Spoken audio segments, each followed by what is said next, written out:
Itališkas Ferraris, piktas Transformeris ar karštas pyragėlis. Kol kas tai yra geriausi apibūdinimai, kuriuos yra tekę girdėti.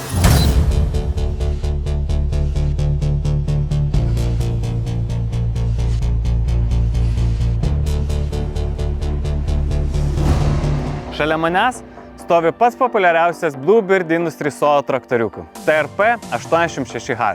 432 kubinių centimetrų Lonsin variklis. 86 cm pjaunamoji. Šių parametrų tikrai užtenka, kad per kiek mažiau nei pusantros valandos susidaročiau su pjaunamu 40 arų plotu.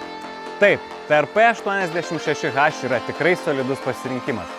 Bet jis ne vienintelis. Rinktis galima net iš 9 skirtingų modelių. Su surinkimu, be surinkimo, 1 ar 2 cilindrų varikliais bei hidrostatinėmis greičių dėžėmis. Kurį rinksies tu? Visą mūsų atstovaujamą produkciją rasite internete klovas.lt, fizinėse parduotuvėse bei pas mūsų partnerius visoje Lietuvoje.